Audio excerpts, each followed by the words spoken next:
11절부터 17절까지 한 절씩 교독합니다. 형제들아 내가 너희에게 알게 하노니 내가 전한 복음은 사람의 뜻을 따라 된 것이 아니니라.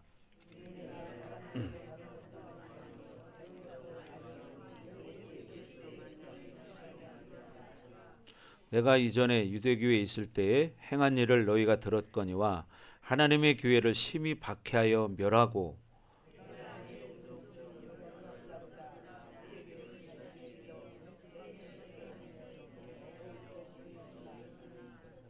그러나 내 어머니의 태로부터 나를 택정하시고 그의 은혜로 나를 부르시니가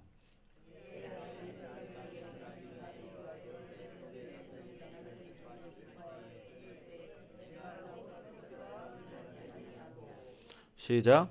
또 나보다 먼저 사도된 자들을 만나려고 예루살렘으로 가지 아니하고 아라비아로 갔다가 다시 다메섹으로 돌아갔노라. 아멘. 자, 오늘은 은혜의 부르심이란 제목으로 오늘 나눕니다. 뭐라고요? 은혜의 부르심. 네, 은혜의 부르심. 자, 15절 한번 읽어봅니다. 시작. 그러나 내 어머니의 태로부터 나를 택정하시고 그의 은혜로 나를 부르신 이가 어머니의 태로부터 택정하시고 그리고 뭐냐? 그의 은혜로 부르셨다고 말합니다.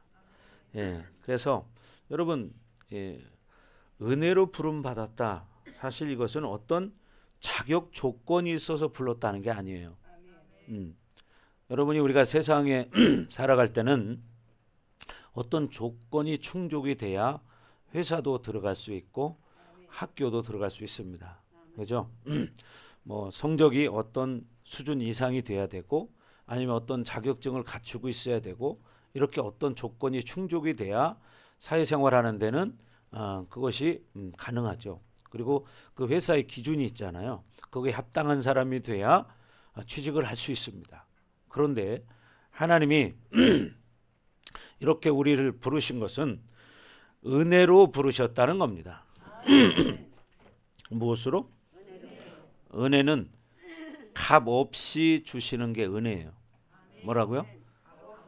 여러분들이 지금 여기 앉아 있는 것은 여러분들이 어떤 자격 조건을 갖추어서 여기 앉아 있는 게 아니고 하나님의 그 은혜로 우리가 이 땅에 태어났지만 그러나 하나님의 자녀가 되었지만 하나님을 모르는 사람들이 있잖아요. 그렇죠? 근데 그 사람들 중에 하나님이 특별히 우리를 콜링 불렀다는 거야. 근데 여러분이 어떤 조건이 충족해서 여기 앉아 있는 사람은 없다 이 말입니다. 그렇죠? 우리는 어떤 은혜가 우리에게 임했기 때문에. 근데 그 어떤 은혜라는 게 뭐예요? 하나님의 은혜죠. 하나님 우리를 부르셨다는 거예요. 그래서 우리가 하나님의 자녀가 된 것은 전적인 하나님의 은혜입니다. 아멘. 예. 그래서 이 모든 것은 저와 여러분 모두가 마찬가지인데 저와 여러분들이 진짜 하나님의 자녀로 부름 받았다는 사실 이 감격이 있어야 한다는 거예요. 아멘. 여러분 이 감격이 있습니까? 이 감격이 있다면 세상의 그 무엇도 우리를 막을 수가 없는 거예요. 심지어 죽음까지도 불사할 수 있는 게 뭐예요? 바로 믿음이라는 거죠. 순교할 수 있는 게 왜 합니까? 그런 하나님의 은혜를 알기 때문에 목숨을 걸고 선교지에 나가서 선교하고 오늘 본문의 저자인 바울마저도 어떻게 해요? 이렇게 하나님 앞에 부름 받은 은혜가 너무 감격이 커서 자기 고향을 떠나고 부모 형제를 떠나서 어떻게 해요? 자기 인생을 복음을 위해 던졌습니다. 여러분들도 이런 감격이 있기를 주의 이름으로 축원합니다. 아멘. 그런데 대부분 오늘날 많은 크리스찬들이 있지만 문제가 뭐냐면 이 감격이 없다는 거야. 이제 이게 문제인 거죠. 진짜 이 감격이 있다면 무엇을 위해서도 살 수 있고 어떤 상황이 돼도 예배 드릴 수 있고 어떤 상황이 돼도 복음 전할 수 있고 이런 삶을 살아가는 거예요. 여러분 그래서 우리는 이 은혜를 잊지 말아야 됩니다. 예. 그래서 이 감격, 은혜에 대한 감격을 모르는 이유는 단 한 가지예요. 그게 뭐냐? 은혜를 주신 분이 누구이고 은혜를 통해서 내가 가진 파격적인 이 놀라운 사건이 무엇인지를 진짜 모르기 때문이에요. 그냥 이론적으로 하나님이 부르셨대, 하나님의 자녀가 됐대, 그냥 아주 싸구려처럼 가볍게 이렇게 알고 있기 때문에 이렇게 감격이 없는 삶을 살아가는 거예요. 그러나 진짜 그 감격을 아는 사람이라면 여러분 모든 걸 다 버릴 수 있습니다. 왜? 그분이 어떤 분인가를 알기 때문이죠. 그분이 어떤 분인가를 알기 때문이고 그 부르심이 무엇이라는 걸 알기 때문에 목숨마저도 버릴 수 있는 거예요. 아멘. 그래서 우리 입에서 내 삶의 모든 지경 가운데 불평불만할 수 없는 이유는 뭐냐? 나라는 존재가 하나님의 자녀가 되었다는 거예요. 하나님의 자녀가 되었다는 거예요. 그러니까 우리는 삶에서 그 어떤 걸 가지고 불평불만할 수 없다는 거예요. 왜? 자격 없는 자가 그런 하나님의 부르심을 받아서 하나님의 자녀가 되었기 때문에 정말 우리는 어떤 상황이 돼도 불평불만할 수 없는 그런 삶을 사는 사람들이다. 아멘. 이걸 믿으십니까? 그래서 초대교회 믿음의 선배들 가운데 은혜로 구원받고 나서 스스로 복음을 위해서 노예가 된 사람도 있습니다. 뭐가 됐다고요? 노예가 됐다고요. 복음을 위해 살기 위해서 스스로 자기가 노예가 되는 걸 선택한다는 거예요. 여러분 생각해 보세요. 노예가 된다는 것은 이건 상상을 초월하는 거예요. 쉽게 말하면 남의 밑에 가서 일하기도 사실 쉽지 않은데 노예가 된다는 건 뭐예요? 완전히 사람 취급을 못 받는 게 노예잖아요. 그죠? 네. 여러분 옛날에는 노예를 사고 팔고 했잖아요. 근데 그 노예가 누구입니까? 동물인가요? 사람이죠. 그런데 사람을 짐승 취급하는 거예요. 이게 노예야. 근데 초대교회 때는요, 복음을 받은 사람들이 이렇게 스스로 복음으로 살기 위해서요, 노예가 되는 것을 자청했다는 거예요. 왜? 노예로 사는 게 진짜 복음을 가지고 살 수 있기 때문에. 노예로 살지 않으면 그때 당시에는 복음을 가지고 산다는 게 참 어려운 시대였습니다. 그러니까 어떻게 해요? 진짜 복음을 아는 사람은 자기의 모든 재산도 다 버리고요, 오히려 노예로 사는 거예요.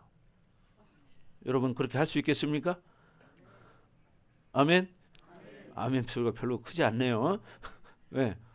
할 수 없다는 거죠. 이게 바로 진짜 복음을 아는 사람과 모르는 사람의 차이입니다. 아멘. 여러분 이걸 아셔야 돼요. 왜? 예수님을 모르기 때문에 그냥 그렇게 사는 거예요. 현실적으로 타협하고 사는 거죠. 여러분 그러나 오늘 본문의 저자인 이 바울 같은 사람은요, 정말 정반대의 삶을 산 사람이에요. 오늘 본문에도 우리가 읽었지만 자기가 유대교회에 있을 때 행한 일을 너희가 들었지 않냐? 내가 어떻게 했냐? 교회를 심히 박해하고 완전히 멸했다. 파괴시켰다. 그런 사람이었다는 거예요. 그리고 내 동족 유대인들 중에 나보다 연갑자보다 나보다 나이 더 많은 사람들보다 유대교를 지나치게 믿었다는 거예요. 남들이 볼 땐 미쳤다 할 정도로 믿었다는 거예요. 그런 바울이 어떻게 해요? 그 전통을 다 버리고 이제 복음을 위해 살기로 결단한 거예요. 왜요? 예수님을 만났기 때문이죠. 다메섹 도성에서 다메섹이라는 그 성에 예수 믿는 사람들이 있다는 소식을 듣고 그들을 잡으러 가는 중이었어요. 그들을 옥에 가두기 위해서. 가다가 어떻게 해요? 예수님을 만납니다. 예수님을 만나고 나니까 어떻게 해요? 자기 인생을 던져버리는 거예요. 근데 오늘날은 사실 예수를 믿는다고 하지만 너무 값싸게 그냥 미신을 섬기는 사람들처럼 수많은 우상들이 있지만 그 중에 하나를 믿는 것처럼 일본 사람들처럼, 일본에는요 신의 종류가 너무나 많습니다.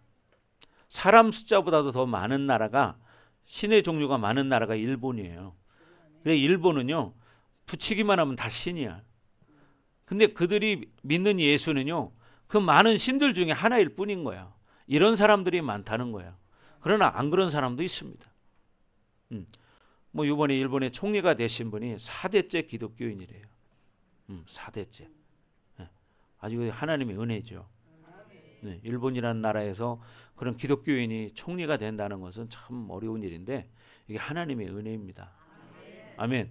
그래서 지금 아마 이 한일 관계도 많이 이렇게 회복이 될 것 같은 조짐이 보여요. 여러분, 그러니까 중요한 것은 어떤 상황 속에서도 믿음을 가지고 사는 겁니다. 그럴 때 하나님이 그 사람을 인정하는 거지, 조금 환경적으로 어렵다고 그거를 회피한다면 그건 믿음이 아닙니다. 그건 믿음 있는 척할 뿐이고 그것은 하나의 관념이라는 거예요. 여러분 이거 아셔야 돼요. 관념과 믿음은 다른 것이다. 아멘. 관념과 믿음은 다른 거예요. 관념이라는 게 뭡니까? 관념이라는 건 내 머릿속으로만 그냥 알고 있는 거예요. 생각으로 알고 있는 거예요. 이게 뭐예요? 관념이에요. 그러나 믿음은 생명이 있는 거예요. 살아있는 거예요. 그래서 어떻게 믿음을 가진 사람은 복음을 위해서라면 오늘 바울처럼 이렇게 자기 인생을 던져서 자기의 모든 가문과 학벌과 이 모든 걸 다 버릴 수 있는 거예요. 여러분 다 버릴 수 있겠습니까? 아멘. 네, 아멘 소리 한 사람만 믿음 있는 거예요. 여러분 그렇게 살아야 됩니다. 여러분이 교회를 다닌다고 겉으로만 나 기독교인이야 이렇게 하고 사는 건 기독교인이 아닙니다. 진짜 내 안에 믿음이 살아있는 사람이 기독교인이에요. 아멘. 10월 27일 날 서울에서 집회를 합니다. 한국교회가 모여서 200만 명이 모여서 집회를 합니다. 200만 명이. 왜? 차별금지법을 통과시키는 것을 저지하기 위해서입니다. 200만 명이면 어마어마하죠.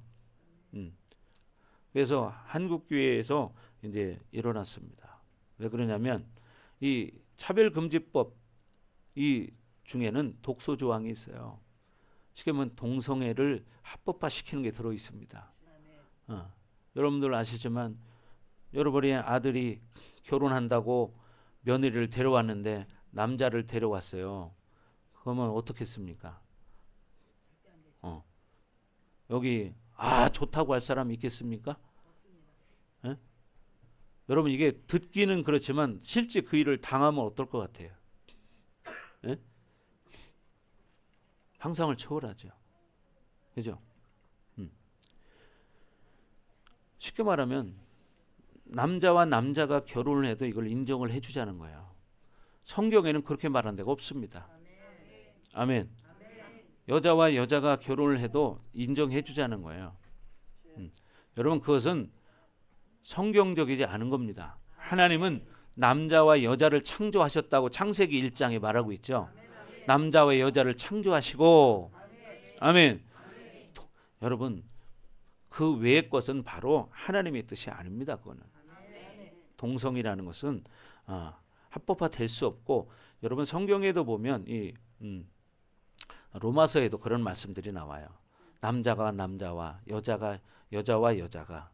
근데 그때 하나님이 그걸 보고서 뭐라고 했냐면 그냥 내버려 두셨다고 말해요. 내버려 두셨다는 게 제일 무서운 겁니다. 그게 가장 큰 여러분 저주입니다. 여러분 이거 아셔야 됩니다. 하나님이 손을 대지 않는다면 그건 끝난 겁니다. 그래서 우리는 기도해야 됩니다. 이 나라에도 차별금지법이 통과되지 않도록. 예. 말은 그럴싸하잖아요. 그런데 동성애를 합법화시키는 거예요. 만약에 동성애가 이 차별금지법이 통과가 되면요, 오직 구원은 예수만 있다 이렇게 말할 수 없어요. 여러분 이걸 아셔야 됩니다. 만약에 목사님이 그렇게 설교하잖아요. 목사님 잡혀가야 돼. 예. 아니 벌금 물어야 되거나 감옥 살아야 돼요. 그런 시대가 옵니다. 그러니까 여러분이 기도 많이 하셔야 돼요. 우리도 사실 가면 좋겠지만 사실 시간적으로 보니까 오후 2시에 하는데 우리는 또 나이 드신 분들도 많고 갈 수가 없기 때문에 기도라도 해야 되겠다. 아멘. 여러분 기도 많이 하십시오. 10월 27일 날 오후 2시부터 200만 명이 모여서 서울에서 이제 집회를 드리고 예배를 드립니다. 그래서 여러분이 우리는 참석을 못하더라도 정말 기도해 주시기 바랍니다. 그래서 우리는 이렇게 초대교회 우리 믿음의 선진들은 정말 복음 때문에 스스로 노예가 되는 이런 믿음의 사람들도 있었고 스스로 자기 직업을 버리는 사람도 있었습니다. 왜? 그들이 원하는 그런 조합의 활동을 하려면 거기 제사 같은 걸 지내야 돼요. 그러니까 그 제사를 지내지 않기 위해서 탈퇴하는 거예요. 길드라는 조합을 탈퇴하는 거예요. 왜? 우상을 섬기고 절을 해야 되기 때문에. 여러분 이것이 뭐예요? 진짜 복음을 아는 사람이죠. 여러분들도 그런 사람 돼야 됩니다. 아멘. 그래서 여러분 과거 기독교의 순교사를 읽어보면요. 순교를 당하면서 순교가 뭡니까? 목배임을 당하는 죽임을 당하는 거예요. 이 사람들 중에는 단 한 사람도 불평불만을 하거나 야 예수 괜히 믿었다 이렇게 말한 사람은 한 사람도 없다는 거예요. 왜요? 여러분 스데반 집사가 죽을 때 보았던 것처럼 어떻게 해요? 그 얼굴이 해와 같이 빛나더라. 왜 해와 같이 빛났을까요? 하나님 나라의 영광이 보이기 때문이고 하나님 보좌 우편에 일어서신 예수님이 보이는 거예요. 지금 우리는 육의 눈을 가지고 있지만 우리 영의 눈이 열려야 됩니다. 여러분들도 신앙생활할 때 적당하게 종교생활하는 수준으로 살아서는 안 됩니다. 세상에는 그런 사람들 참 많아요. 그러나 하나님은 그런 사람을 인정하지 않습니다. 여러분 이거 아셔야 돼요. 그래서 여러분 신앙생활하는 데 있어서 철저한 믿음 가지셔야 돼요. 아멘. 그래서 여러분 근대에 있어서도 마찬가지입니다. 하나님의 자녀들이 똑같은 모습으로 순교의 길을 가는 사람들이 있습니다. 지금도요. 지금도 순교의 길을 가는 사람이 죽음을 각오하고 가는 거예요. 죽음을 각오하고. 여러분이 그런 믿음 갖기를 주의 이름으로 축원합니다. 무엇 때문입니까? 내가 하나님의 자녀가 되었다는 이 엄청난 사실 때문입니다. 여러분이 하나님의 자녀가 되었다는 이 사실 때문에 죽음을 향해서 가는 거예요. 죽음을 향해서. 근데 사실 믿음의 분량은 다 달라요. 정말 그런 체험이 있는 사람은 죽음을 향해서 걸어가죠. 그러나 그게 약한 사람들은 이제 변질되는 사람들이 있죠. 또 성경에도 말하는 것처럼 마지막 때에 이 핍박이 오면 배교하는 사람들이 일어난다고 말합니다. 여러분 그건 믿음이 아닙니다. 종교를 가졌을 뿐인 거예요. 여러분은 다 핍박을 받아도 예수 믿을 수 있죠? 믿을 수 있죠? 있어요? 진짜 믿습니까? 왜 아멘 안 하시네? 믿을 수 있습니까? 여러분 그런 믿음 가지셔야 되는 거예요. 우리가 예수 믿는 거는 그저 그렇게 일반적인 우상 섬기는 종교 생활하는 게 아니라는 걸 분명히 아셔야 돼요. 아멘. 그래서 우리는 중요한 게 예수를 믿는다면 삶이 변화되게 돼 있다는 거야. 그래서 예수를 믿어도 삶이 변하지 않는 사람들이 있죠. 그냥 적당하게 인간적인 복을 받으려고 예수 믿는 사람들, 이런 사람은 변화되지 않죠. 왜? 자기가 복 받으려고 예수 믿기 때문에. 여러분 우리가 복 받으려고 예수 믿는 게 아니에요. 아멘. 그래서 우리는 중요한 게 뭐냐? 주어진 환경과 조건이 어떤 모습이더라도 우리는 본질적인 복음을 알아야 되고 그 복음을 가지고 살아야 한다는 겁니다. 아멘.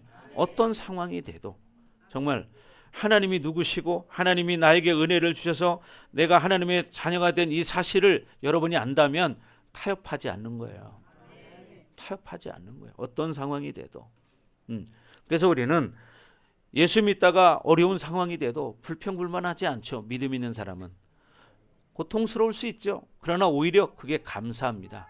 왜? 성경에 고난이 너희에게 유익이라 이런 말이 있습니다. 여러분 교회라는 것은 디모데 전서에 보면 원어로 영적 체육관이라고 말해요. 영적 체육관. 뭐냐? 영적으로 훈련받는 곳이 교회라는 거예요. 그러니까 여러분 교회를 통해서 어떻게 영적으로 훈련돼야 된다는 사실이에요. 아멘. 그냥 교회만 왔다리 갔다리 하는 그런 정도가 아니라 영적 전사가 돼야 되는 거예요. 그래서 너희는 그리스도의 좋은 군사라. 이렇게 여러분 말하고 있잖아요. 여러분이 그리스도의 좋은 군사입니까? 아멘. 그래서요, 우리는 분명히 그날이 멀지 않았거든요. 그러나 그날 아침 똑같이 그날을 맞이할 때는 다르다는 사실이에요. 진짜 믿음을 가지고 산 사람과 진짜 그냥 적당하게 교회 왔다 갔다 한 사람과 이게 차이가 있다는 거죠. 그래서 성경에도 여러분 믿음으로 살라고 그렇게 수없이 말하잖아요. 심지어는 좁은 문으로 들어가라. 어디로? 어디로? 신앙생활하는 게 여러분 쉬운 게 아니에요. 신앙생활하다 보면 성경에도 말하고 있지만요, 어떻게? 싸워요. 싸워. 성경에도 검을 주러 왔노라 그렇게 말하죠. 내가 너희를 화평케 하러 온 게 아니라 검을 주러 왔다 이렇게 성경이 말해. 그 얘기는 뭐예요? 싸워야 한다는 거예요. 영적 전쟁을 해야 한다는 거예요. 아멘. 그래서 우리가 인간적으로는 예수 믿는 것이 고통스러울 수 있습니다. 그러나 우리는 거기서 기뻐하고 주님을 위해서 기꺼이 죽을 수 있는 성도가 되는 거예요. 아멘. 예. 그래서 그것은 그분이 누구시냐 그거를 정확히 아는 사람은 그렇게 살 수 있는 거예요. 그리고 그것이 우리에게 공짜로 주셨다는 사실이고, 공짜. 그리고 우리에게 구원의 사건이라는 것이 무엇인지 여러분이 그걸 깨달아야 돼요. 이 구원의 사건은 철저히 은혜이거든요. 은혜로 구원받는 거다. 아멘. 그래서 우리는 이 은혜에 대해서 여러분이 감격할 수 있어야 됩니다. 아멘. 예. 그래서 이 땅에서 목적이 분명해야 돼요. 우리는 영혼을 바라보고 있는 사람들이기 때문이에요. 어디를 바라봐요? 영원. 영원한 세계를 바라보기 때문에. 그러니까 사는 거예요. 예. 그런데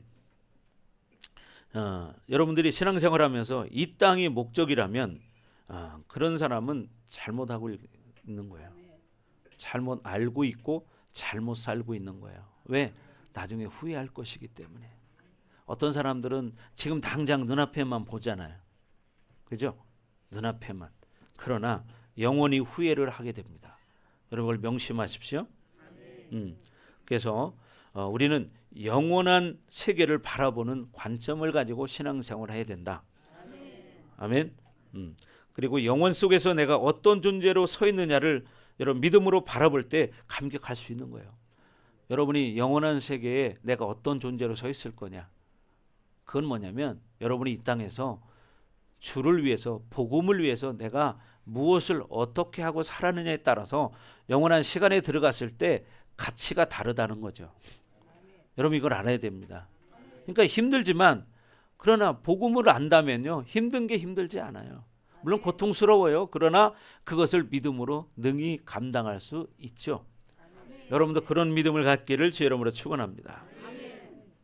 그래서 하나님 나라는요 대가를 비싸게 치를수록 그 감격은 커진다는 거예요. 이게 무슨 말인지 알아요? 대가를 비싸게 치른다. 그게 뭐예요? 고통을 더 많이 당한다는 얘기예요. 고통을, 핍박을 많이 당할수록 여러분 그 사람은요 감격이 더 크다는 사실이에요. 아멘.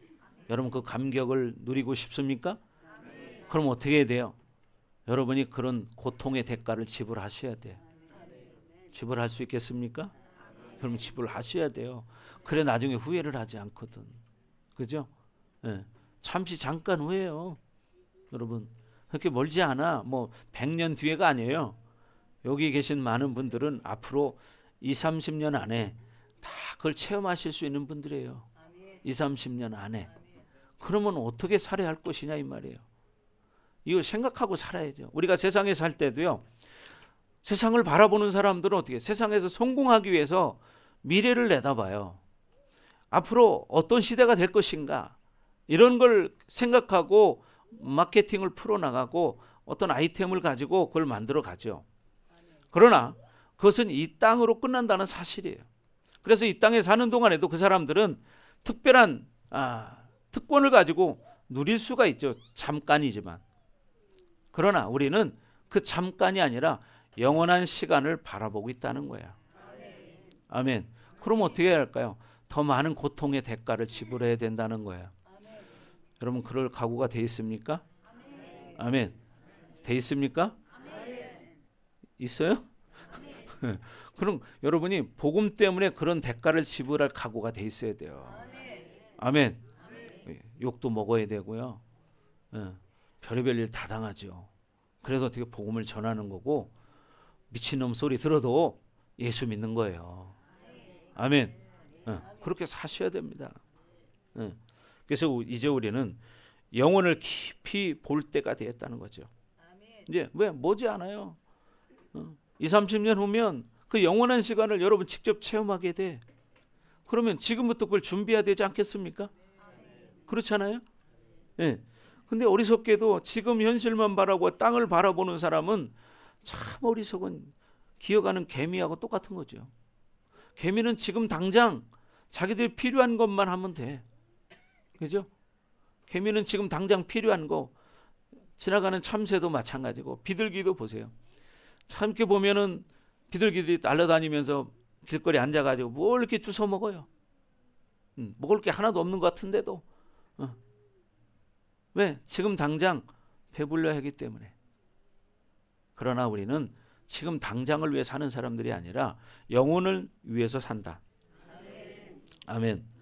그래서 여러분 이 땅에 얽매이지 않기를 주의 이름으로 축원합니다.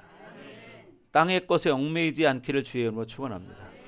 사람에게 얽매이지 않기를 주의 이름으로 축원합니다. 아멘. 그래서 이 땅에 가지고 있는 연결고리들을 여러분이 이제는 어떻게 해요? 여러분의 인생을 괴롭히는 수준으로 이제는 끝내야 된다는 거예요. 이 땅의 어떤 연결고리가 여러분의 인생을 괴롭힐 수 있어요. 그렇잖아요. 여러분 어떤 사람 때문에 연결고리가 있죠. 그러면 어떻게 그 연결고리 인해서 둘이 똑같아지지 않으면 괴로움을 당해. 때로는 남편에게, 그죠? 믿음 없는 남편, 그죠? 믿음 없는 아내, 믿음 없는 자식, 부모 형제, 이 사람들로부터 어떻게 고통을 받아요. 근데 성경에도 그런 말을 했죠. 마태복음에도 말하고 마가복음에도 말하고 있어요. 물론 이따 그런 말씀도 나오겠는데, 그래서 은혜의 부르심은 바로 뭐냐? 시작이라는 거예요. 시작이다. 그래서 우리는 은혜의 부르심을 받았는데 그 은혜의 부르심의 시작을 지금 말씀을 통해서 볼 텐데, 이 바울의 고백이 15절에 말한 것처럼 내 어머니의 태로부터 나를 택정하셨다고 말해요. 예. 바울을 연구해 보면요, 바울은 한 30살 정도 되었을 때 다메섹 사건을 맞이했습니다. 30살쯤 되었을 때 다메섹 도성에서 예수님을 만났다는 얘기예요. 예? 그런데 바울이 이렇게 30살에 구원받고 나서 보니까 바울이 깨달은 것이 뭐냐면, 하나님이 나를 30살이 돼서 부르셔서 그때 구원을 받은 것이 아니라 심지어 어머니 뱃속에서부터 나를 계속 부르고 계셨다는 사실을 깨달았다는 거예요. 아멘. 그래서 15절에 말한 것이 뭐예요? 내 어머니의 태로부터 나를 택정하시고, 이렇게 말하는 거예요. 예. 그래서 이 택정이라는 말이 뭐냐면 구분하다, 이런 뜻이에요. 또 자르다, 구별되다, 제한을 두다, 그런 의미가 있습니다. 그래서 나를 구별한 것이 언제부터냐? 어머니의 태중에서부터. 여러분을 구별한 게 언제라고요? 어머니의 태중에서부터 여러분을 택정했다는 거예요. 구별해서 불렀다는 거예요. 그래서 자기가 인생 가운데 살면서 고난의 시간, 또 어떤 그 전도자로부터 또 어떤 사건을 통해서 하나님은 계속 나를 부르고 계셨는데, 그 부르심을 자기가 반응하지 않았다는 것을 깨달은 것이 뭐냐? 바로 이 택정이라는 거예요. 계속 불렀지만 자기가 깨닫지 못했었어. 불렀지만. 그리고 그랬구나, 하나님께서 나를 이렇게 내 전 인생을 통해서 심지어 어머니 뱃속에서부터 나를 이렇게 부르셨구나. 이것을 여러분 구원받고 나서야 깨달은 거예요. 그렇죠? 구원받지 못한 사람들은 이걸 몰라요. 왜? 만나보지 못했기 때문에, 깨닫지 못하기 때문이죠. 그러니까 구원의 감격을 모르고 사는 거예요. 네. 구원의 감격을 모르고 그냥 사는 거예요. 그러니까 여러분 여기 뭐 세상에 보면은 뭐 미신을 믿는 사람들, 이단들, 사이비들 참 많잖아요. 예, 참 많잖아. 예. 그래서 에베소 1장 4절에도 말합니다. 자, 말씀 한번 띄워주세요. 에베소 1장 4절.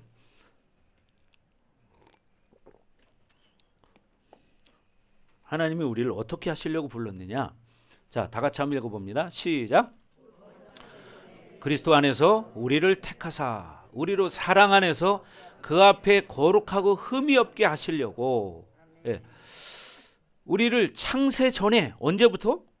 창세 전에 그리스도 안에서, 예수 안에서 우리를 택하셨다는 거예요. 그래서 우리를 어떻게? 그 사랑 안에서, 예수님의 사랑 안에서 거룩하고 흠이 없게 하시려고 우리를 택하셨다는 거예요. 아멘. 그래서 거룩하고 흠이 없는 자로 만드신 것이 바로 하나님이 만세 전에 우리를 결정하셨다는 거예요. 선택하셨다는 거예요. 그래서 택정함을 입었다는 것은 디모데전서 2장 4절에도 말하는 것처럼 모든 사람이 구원에 이르고 진리에 아는 데 이르기를 원한다고 말합니다. 예, 띄워주세요. 디모데전서 2장 4절 시작. 하나님은 모든 사람이 구원을 받으며 진리를 아는 데 이르기를 원하시느니라. 뭐라고요? 하나님은요, 모든 사람이 구원을 받기 원한다는 거예요. 그리고 진리를 아는 데 이르기를 원하노라. 예, 모든 사람이 구원을 받으려면요, 진리를 알아야 돼. 진리를 모르면 구원받지 못해요. 그래서 많은 사람들이 그렇게 헤매고 있죠. 제가 어저께 어떤 걸 봤냐면 어떤 목사님이 이제 나이가 드셔서 돌아가실 때가 돼서 병원에서 이렇게 이제 마지막 순간을 기다리고 있는데 그 아들하고 같이 마지막 순간을 맞이해요. 그런데 간호사들이 보거나 환자들이 볼 때는 참 죽음을 앞둔 사람 같지 않은 거예요. 왜 그러냐면 늘 얼굴에 미소가 있고 서로 막 죽음 앞에서 희닥거리고 막 그러니까 다른 사람 이해가 안 되는 거야. 저 사람이 이제 얼마 있으면 죽을 사람인데 남들은 막 얼굴이 시커먼해가지고 두려움과 공포 속에 사로잡혀 있는데 막 웃고 있는 거예요. 그러니까 간호사가 어느 날 그 아들에게 말했습니다. 저 죄송한데요. 어떻게 이렇게 죽음 앞에서 웃을 수 있습니까? 그랬더니 그것은 바로 저는 예수 믿는 사람이기 때문이에요. 저는 이 세상을 떠나면 예수님이 나를 기다리고 있는 천국이 있거든요. 천국이 보이거든요. 그랬더니 간호사가 그러더래요. 그러면요, 요 밑에 층에 스님이 한 분 계시는데 여자 스님이 그분이 이제 그분도 임종을 얼마 앞두고 있는데 그분이 정말 진리를 알고 싶다고 말합니다. 그분에게 좀 가서 이야기 좀 해줄 수 있나요? 이렇게 부탁을 하는 거예요. 그래가지고 그러겠다고. 그래서 이 아들이 시간만 나면 그 스님에게 가서 이제 복음을 전하는 거예요. 그러니까 그 스님이 자기는 사실 진리를 찾으려고 머리 깎고 산속에 들어간 건데 평생을 찾아도 못 찾았거든요. 그러다가 예수님을 전하고 예수님을 받아들이고 나서 영접 기도를 하는데 한마디 한마디에 따라할 때마다 눈물이 줄줄줄 흐르더라는 거예요. 그러면서 이제 내가 자유를 얻었다고 그 스님이 마지막으로 이렇게 영접을 하고 얼마 있다 돌아가셨다는 것을 제가 봤습니다. 여러분, 세상 사람은 모두 다 진리를 찾습니다. 네. 여러분, 진리라는 것은 하나님의 복음 외에는 없습니다. 그래서 여러분이 그 진리를 아는 데 이르러야 되는데 사실 교회는 다니지만 진리를 모르는 사람이 너무 많아요. 그냥 종교 생활만 하는 거야. 교회만 왔다리 갔다리 하는 거죠. 그러니까 감격이 없고 그냥 그렇게 사는 거야. 그러나 여러분, 예수님을 만나면요, 감격이 달라요. 저도 이제 신앙생활한 지가 거의 이제 30년 가까이 돼가는데 30년 전하고 지금을 이렇게 비교해 보면 물론 그때도 막 첫사랑이 참 뜨거웠죠. 처음에는 모르는 때가 있었어요. 잠깐 동안. 그러나 예수님 만나고 나서 그때는 정말 세상 그 무엇도 바꿀 게 없었어요. 그러니까 어떻게 직장도 내 손으로 사표 쓰고 나올 수가 있었고, 근데 지금에 와 보니까 목회를 이제 한 20년 이렇게 하고 나니까 뭐가 있냐면 매력이라는 게 있어요. 어떤 매력이냐면 하나님의 일을 하는 데 있어서 하나님의 일이 항상 좋은 일만 있는 게 아니거든. 그런데 안 좋은 일도 있고 세상적으로 보면 좋은 일도 있고 그렇지만 거기에 만약에 안 좋은 일이 있어도 거기에 뭐가 있냐면 매력이 있더라고. 그런 안 좋은 일이 있을 때에도 그걸 내가 믿음으로 받아들이고 넘어가는 것. 이럴 때 매력이 느껴져요. 여러분 이런 매력 느껴보셨습니까? 느껴봤어요? 네. 여러분 그렇게 살으셔야 돼요. 여러분은 늘 생각하는 게 맨날 좋은 일만 있기를 원하죠. 그러나 좋은 일만 있는 것은요, 그건 하나님이 다 주는 게 아니에요. 그래서 성경에는 징계가 없으면 사생자라고 말하는 거예요. 아멘. 그래서 또 왜 이 땅에는 원수마귀 귀신들도 있거든요. 그럼 어떻게 돼요? 원수마귀 귀신들은 그들의 사명이 뭐예요? 하나님 자녀들을 어떻게든지 하나님 자녀가 안 되게 만들어서 지옥 가게 하는 게 그들의 사명이야. 그러니까 우리는 해야 할 일은 뭐예요? 그 원수마귀를 예수 이름으로 물리치고 믿음으로 사는 거예요. 그러니까 너는 네 일 해라, 나는 내 일 할 테니까. 그러니까 중요한 게 뭐예요? 내 믿음만 있다면 아무리 뭐라고 해도 아무 상관이 없는 거예요. 그러니까 중요한 게 뭐예요? 여러분 내 믿음이 있어야 된다는 거죠. 근데 이 믿음이 없는 사람은 환경 바라보고 사람 바라보고 돈 바라보고 어떤 현실 바라보고 거기서 걸려서 넘어가는 거죠. 그게 뭐냐? 마귀의 전략에 놀아나는 거예요. 여러분 진짜 믿음을 아는 사람은 그런 거를 이제 느끼면서 뭐냐면 하나님이 하실 일이 기대가 돼요. 여러분도 인생이 지금까지 살아오면서 맨날 평탄한 길만 오지 않았잖아요. 그죠? 그런데 지금 어떻게 됐나요? 여러분 죽었나요? 죽어 있으면 여기 앉아 있지 않잖아. 그죠? 여러분 하나님의 자녀들은 이 땅에 살아가는 날 동안 복음을 위해서 이런 것들을 두려워할 필요가 없는 거예요. 여러분 정면 돌파하시기 바랍니다. 아멘. 정면 돌파하기를 주의 이름으로 축원합니다. 그래서 여러분 우리가 이렇게 택정함을 입었다는 것은 지금 디모데전서 2장 4절에 말하는 것처럼 모든 사람이 구원을 받기를 원한다는 거예요. 그리고 진리에 아는 데 이르기를 원한다. 진리를 아는 데 이르러야 돼. 근데 많은 사람이 진리를 아는 데 이르지 못하고 끝나는 사람이 많다는 거예요. 여러분 이걸 아셔야 됩니다. 아멘. 예. 하나님은 지금 전 인류 이 세상에 태어난 모든 사람들에게 지금도 무엇을 원하고 계시느냐? 너는 내 자녀가 돼야 한다. 하나님이 원하는 건 바로 그거예요. 너는 내 자녀가 돼야 된다. 너는 내가 이룬 이 구원의 사건을 받아들여야 된다. 계속해서 이 말을 하고 계신 거예요. 아멘. 여러분 인생이 걸려 넘어졌을 때 고난의 시간 속에서도 어떻게 해요? 누군가를 통해서 계속 하나님께서 부르신다는 거예요. 아멘. 네, 누군가를 통해서 부르신다는 거예요. 심지어 이 부르심은요, 이 지금 공동체 안에서 예배드리는 여러분에게도 온전한 구원을 받아들여야 되는 것입니다. 아멘. 예, 예배를 드리러 왔어. 근데 어떻게 해요? 몸은 와 있지만 심령이 하나님과 만남이 없기 때문에 하나님은 계속 그 사람을 부르고 있는 거예요. 여러분 이걸 아셔야 돼. 몸은 예배드리러 나와 있지만 그 심령이 하나님과 만남이 없어. 교제가 안 돼. 그러니까 하나님은 계속해서 지금도 부르신다는 거예요. 계시록에도 그런 말씀이죠. 내가 문 밖에서 두드리노니 누구든지 내 음성을 듣고 문을 열면 내가 그에게로 들어가 그로 더불어 먹고 그는 나로 더불어 먹으리라. 아멘. 그래서 이렇게 내 인생은 뭐냐? 하나님을 만나야 인생이 핀다는 거예요. 인생이 회복된다는 거예요. 예수님을 만나야지. 그런데 많은 사람들이 참 안타까운 사실이 이 예수님을 만나지 못하고 그냥 이렇게 왔다 갔다 하는 신앙 종교 생활을 한다는 거죠. 이게 문제인 거예요. 여러분 형식적인 이런 틀들이 완전히 깨져서 하나님을 만나야 됩니다. 아멘. 하나님을 만났어야 돼. 여래서 여러분은 만나지 않기 때문에 인생이 괴롭다는 걸 알아야 됩니다. 예수님을 만나지 않았기 때문에 괴로운 거예요. 그래서 예수님이 원하는 건 뭐냐? 나하고 살자는 거예요. 여러분, 예수님이 나하고 살자는 거예요. 계속해서 그래서 하나님 부르시는 거예요. 저도 32살 때 하나님이 저를 불렀습니다. 32살 때. 저에게 보여주신 몇 가지가 있었습니다. 물론 제가 환상으로 본 것도 있고요. 음성으로 들은 것도 있어. 그러나 제가 지금도 기억나는 게 있는데, 제가 어렸을 때입니다.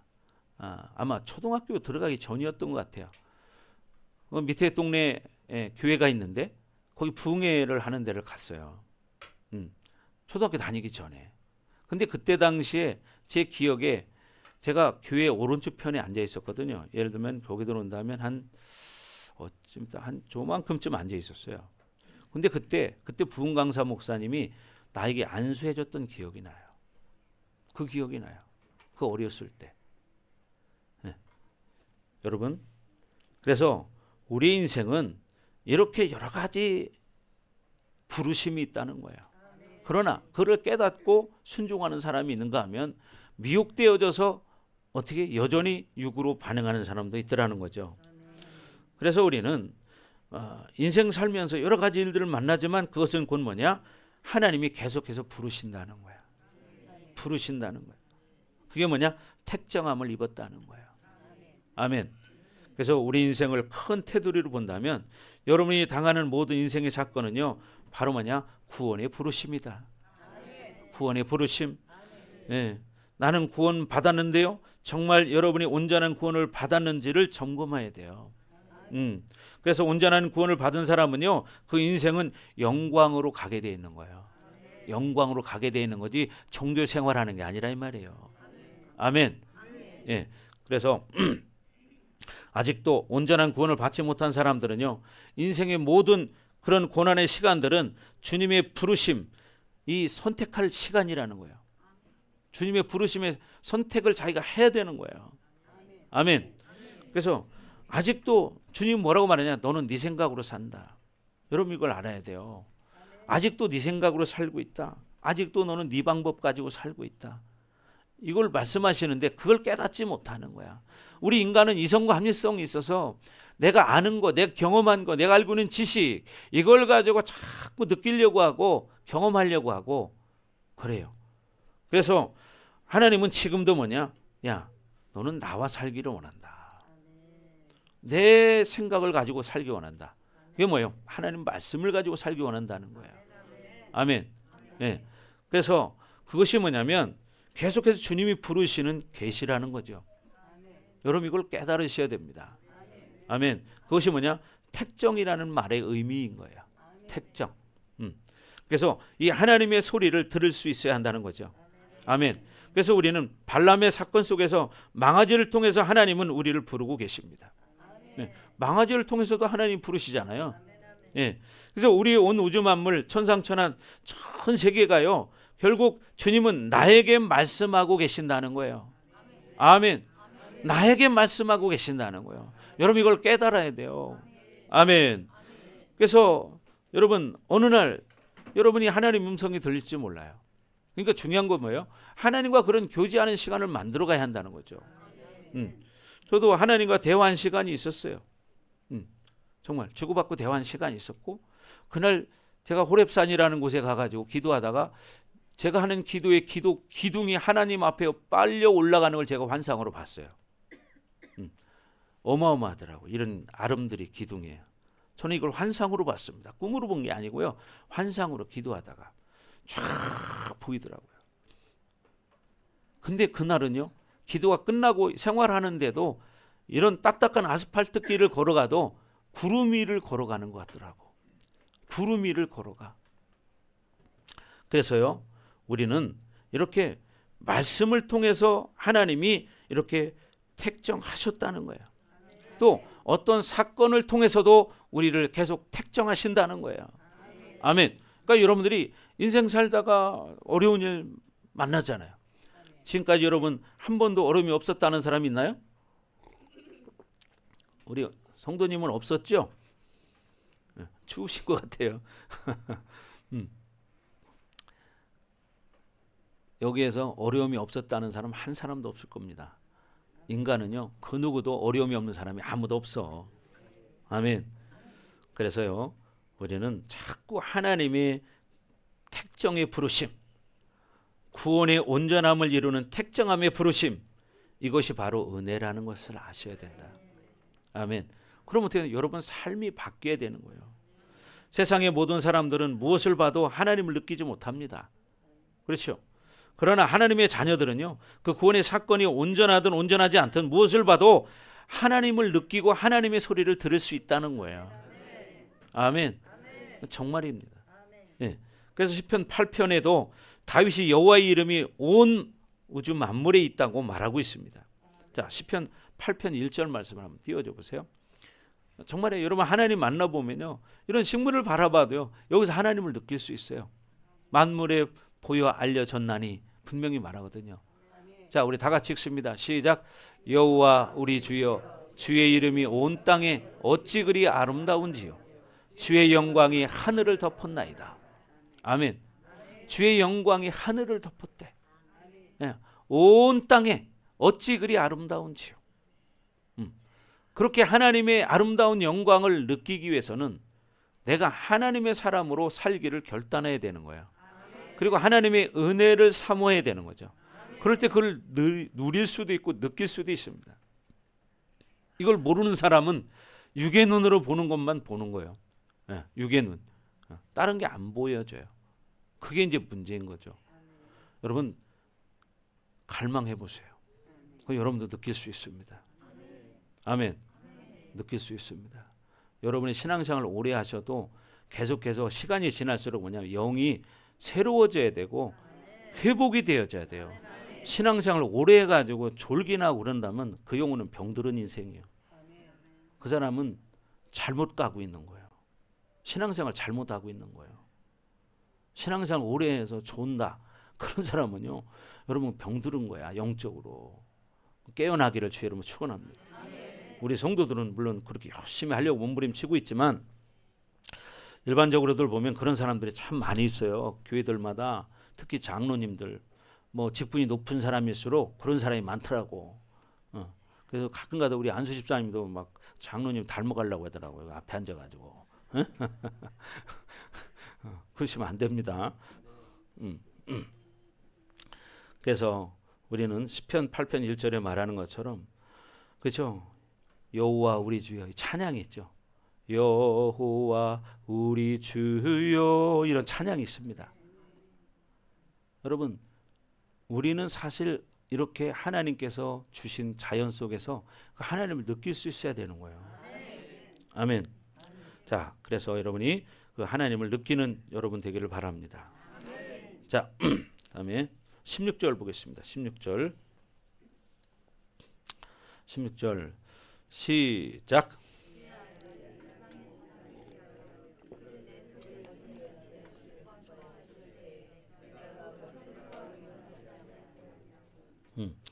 그의 아들을 이방에 전하기 위해서 그를 내 속에 나타내시기를 기뻐하셨을 때에 내가 곧 혈육과 의논하지 않았다고 말합니다.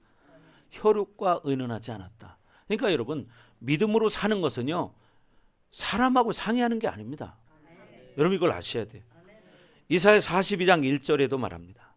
이사야 42장 1절에 보면 내가 붙드는 나의 종, 내 마음에 기뻐하는 자, 곧 내가 택한 사람들을 보라. 내가 나의 영을 그에게 주었은즉 그가 이방의 정의를 베풀리라. 이런 말씀이 있습니다. 시작.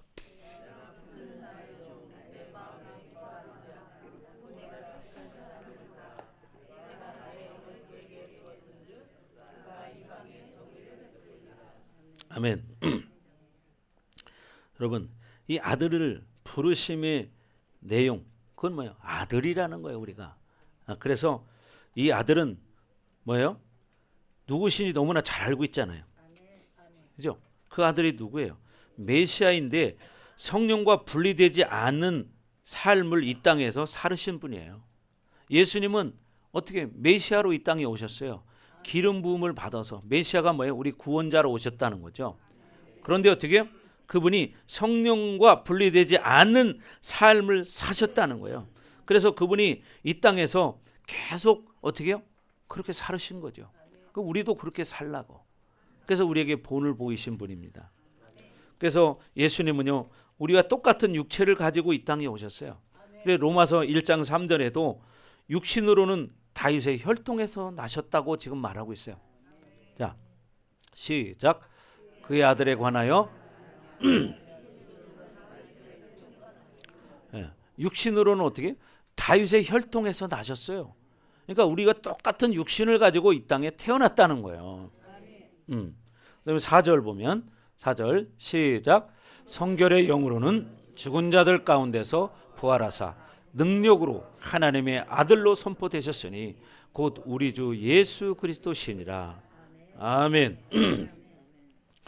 그분은요, 예수님은 우리처럼 똑같은 육체로 이 땅에 오셔서 철저하게 인간으로 사셨고 하나님의 아들됨을 부인하고 그리고 성령을 의지해서 사셨다는 거예요. 성령을 의지해서. 여러분도 이게 삶이 돼야 됩니다. 아멘. 성령을 의지하는 삶을 살아야 돼요. 그리고 한 번도 죄를 짓지 않고 성결케 하는 영으로 살아서 예수님은 죽음으로 가둘 수 없는 존재이기 때문에 부활할 수밖에 없었던 거예요. 왜? 죄가 없으시니까 죽음으로 가둘 수가 없었던 거예요. 그래서 예수님 부활하신 거예요. 아멘. 그래서 여러분 부활의 첫 열매가 되신 거예요. 아멘. 그것을 통해서 예수님은 온전함을 이루신 거죠. 아멘. 그러니까 여러분도 그렇게 이 땅에서 예수님을 본받는 삶을 살려고 몸부림치셔야 된다는 겁니다. 아멘. 그리고 예수님이 십자가에 돌아가시고 부활하심으로 인해서 성령이 우리 안에 임하실 때 그분이 살았던 모든 구원의 사건과 그 능력과 권세가 그대로 우리에게 임했다는 겁니다. 아멘. 여러분 예수님을 진짜 믿는다면 그런 권세와 능력이 우리에게 나타난다는 거예요. 아멘. 그런데 그것을 제한하는 우리 안에 육적인 이런 소유들이 있잖아요. 소욕. 그래서 그런 것들을 자꾸 뽑아내는 그런 시간을 보내야 한다는 거죠. 그래서 우리가 거룩하게 돼야 온전케 되는 겁니다. 예수님처럼. 그래서 예수님은 죽으셨지만 죽음이 예수님을 가둘 수가 없었어. 왜? 죄가 없으시기 때문에. 그래서 예수님이 부활하신 겁니다. 그래서 그 예수님, 부활하신 예수님을 믿는 우리에게 뭐예요? 성령이 오신 거예요. 성령이 우리에게 오셨습니다. 아멘. 그래서 바로 그 예수님이 이 부르심의 핵심이라는 거죠. 아멘. 그래서 우리는 이런 은혜의 부르심을 잊지 않고 살아가야 된다는 거예요. 그래서 그 은혜의 부르심의 시작은 뭐냐? 택정이라는 거예요. 택정. 하나님이 택하신 거예요. 근데 언제부터 택했느냐? 그 어머니 태 속에서부터 창세 전부터 우리를 택하셨다. 이것을 믿는 겁니다. 아멘. 그래서 우리 전 인생을 엄마 뱃속에서부터 우리를 계속 부르셨다는 것이고, 그리고 그 은혜의 부르심 내용이 뭐냐? 아들 예수를 말하는 거예요. 그래서 그분은 로얄 선이라고 말합니다. 예, 왕의 아들이에요. 로얄 선, 로얄 프리스트, 예, 왕자예요. 그래서 우리를 다스리시고 통치하심으로써 우리를 은혜로 살게 불렀다는 겁니다. 그래서 그렇게 우리를 은혜로 부르셨기 때문에 우리가 무엇을 어떻게 하고 살아야 되느냐? 내가 은혜를 받았듯이 너도 나의 은혜의 통로가 되라는 거예요. 아멘. 그러니까 우리는 어떻게 돼요? 내가 은혜의 통로가 돼야 된다는 거예요. 아멘. 근데 우리는 지금 육신을 가지고 이 땅에 살기 때문에 그 부르심, 확증 이것을 계속 유지하기 위해서는 어떻게 해야 돼요? 말씀을 늘 가까이 해야 되고 기도해야 되고 그렇게 살아갈 때 그 이 부르심을 유지할 수가 있는데, 현실 속에서 막 힘들게 일을 하다 보면 그 모든 거 다 날아가고 그 힘든 것만 보여. 그럴 때 어떻게 해야 돼요? 다시 또 말씀 봐야 되고 또 기도해야 되고, 그럴 때 그 부르심이 계속 유지가 되는 거예요. 그러니까 여러분이 집에서도 성경을 봐야 되고 말씀을 들어야 되고 교회 와서 기도해야 되고, 또 여러분이 영적으로 힘들 때는 사역도 받아야 되고, 그래야 여러분 안에 있는 이 어둠의 영들이 떠나가고, 그럴 때 여러분이 진짜 택정함을 받은 자로 이 땅에 살아갈 수 있다는 겁니다. 아멘. 그래서 우리는 이렇게 하나님의 은혜로 부르심을 받은 하나님의 자녀가 됐기 때문에 우리도 뭐가 돼야 된다? 은혜의 통로가 돼야 된다. 자, 옆에 사람에게 인사합니다. 은혜의 통로가 됩시다.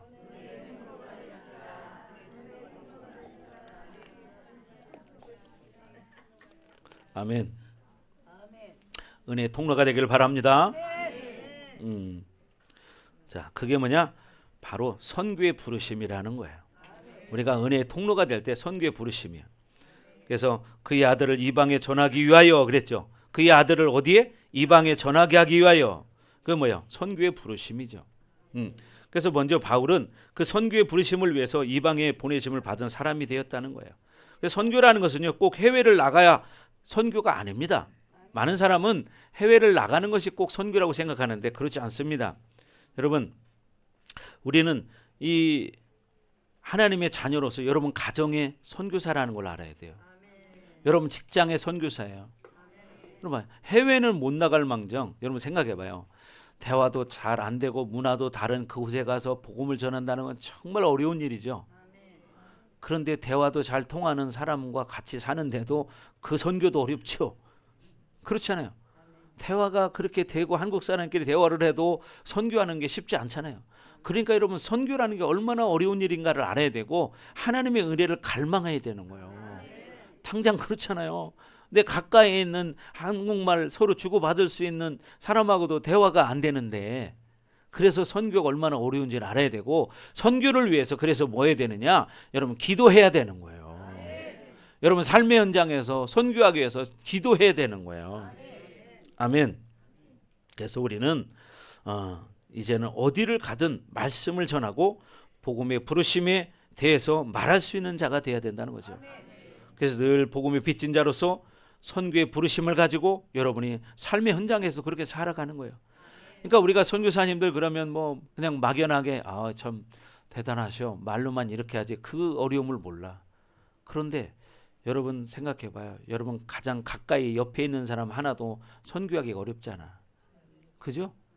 그러니 이 복음 전하는 게 얼마나 어려운 일인지를 알고 기도해야 한다는 거예요. 그렇지 않아요? 네. 여러분 수십 년을 같이 살아도 선교 안 되잖아. 그죠? 왜 그래? 그만큼 내가 기도하지 않기 때문이에요. 여러분이 은혜의 통로가 되지 않기 때문이야. 여러분 은혜의 통로가 되기를 바랍니다. 아멘. 은혜의 통로가 돼야 돼. 네. 그래서 복음의 부르심에 대해서 여러분이 확신을 갖기를 주 이름으로 축원합니다. 그래서 디모데전서 4장 2절에 말합니다. 우리 때를 어떤지 못 어떤지 너는 말씀을 전파하라. 이렇게 말합니다.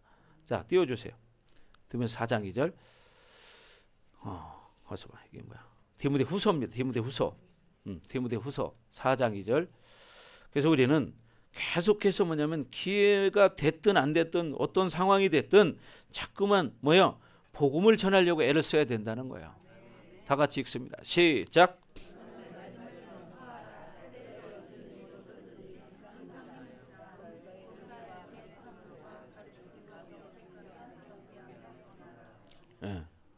그러니까 너는 말씀을 전파하라. 때를 어떤지 못 어떤지 항상 힘쓰라. 범사의 오래 참음과 가르침으로 경책하며 경계하며 권하라. 때로는 교훈하면서 경계하면서 권면하라는 겁니다.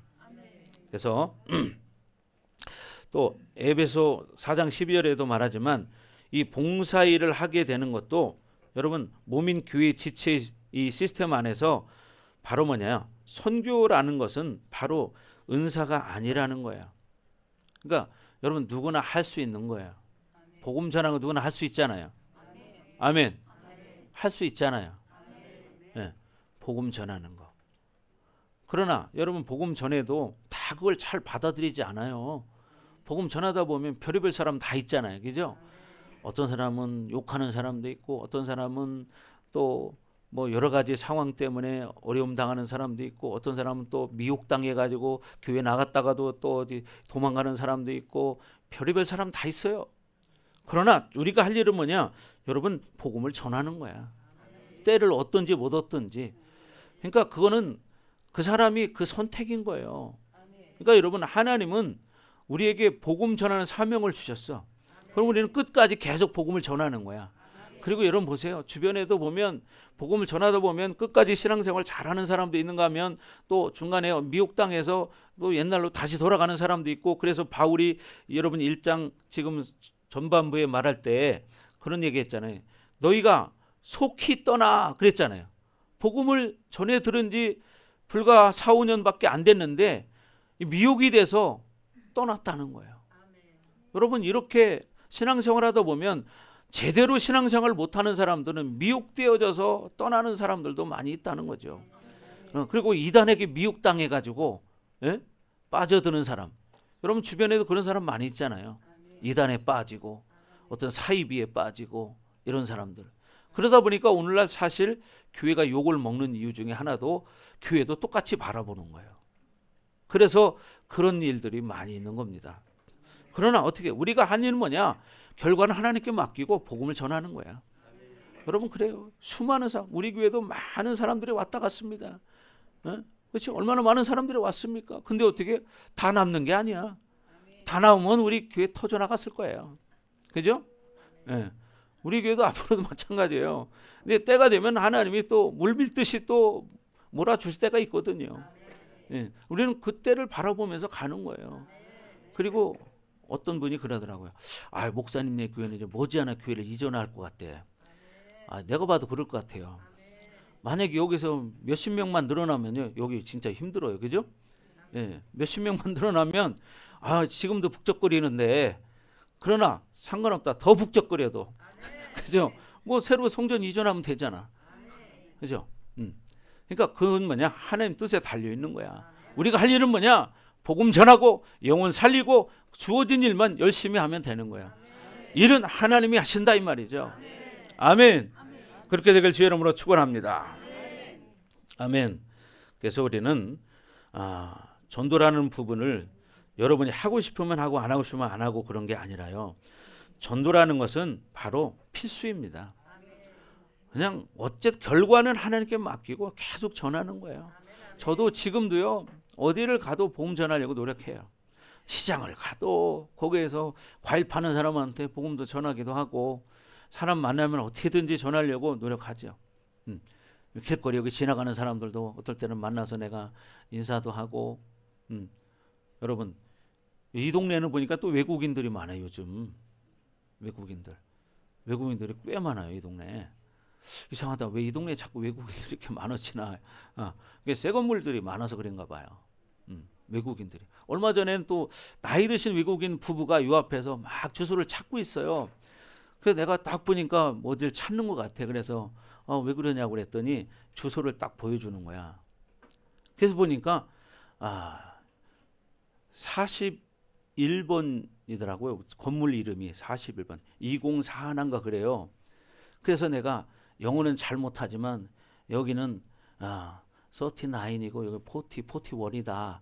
그러니까 딱 알아듣더라고. 그러니까 금방 찾아가서 옆에 건물. 그 요즘 가끔 봐요. 지나다니면서. 네. 자, 여러분 외국인들에게도 복음 전하세요. 아멘. 영어만 한다고 하는 게 아니에요, 여러분. 영어 못해도 괜찮아요, 그냥. 주섬주섬 여러분 단어는 알잖아, 그죠? 예, 하십시오. 뭘로 걸랑 미경이를 데리고 가요. 그런데 그리고 꽤 많아요, 이 동네. 그래서 하여튼 앞으로 이제 아마 외국인들도 올 것 같은 느낌이 있어요.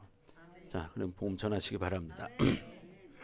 그래서 우리는 바울처럼 빚진 자라는 마음을 가지고 복음을 전합시다. 아멘. 그래서 여러분 성경은 뭐라고 말하냐? 복음을 전하면 너에게 화가 있다고 말합니다. 화가 있다는 거예요. 그 복음을 전하기를 주로 축복합니다. 아멘. 자, 오늘 여기까지 오전하고 오후에 이어서 하겠습니다.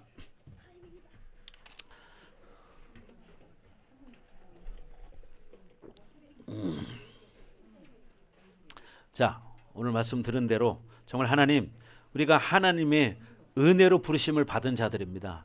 이 은혜의 부르심을 깨닫고 또 선교의 부르심을 따라서 또 우리가 복음을 전할 수 있는 그런 영혼들이 되길 원합니다. 하나님, 우리가 정말 하나님의 은혜로 부름 받았다는 사실이 얼마나 감격스러운 일인지 정말 우리 안에 진짜 이 감격이 일어나기를 원합니다. 그래서 그 감격 때문에 입술을 열지 않으면 견딜 수 없는 그런 선교의 부르심을 가지고 세상에 나갈 수 있는 우리가 되어질 수 있도록 하나님 기름 부어 주시옵소서. 저희같이 주여 부르고 기도합니다. 주여!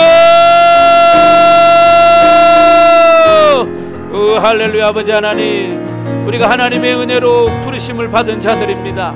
하나님의 이 부르심이 얼마나 강력한 기쁨인지, 얼마나 큰 기쁨인지 하나님 깨닫게 하시고 하나님의 은혜의 부르심에 감격할 수 있는 자들이 되기를 원합니다.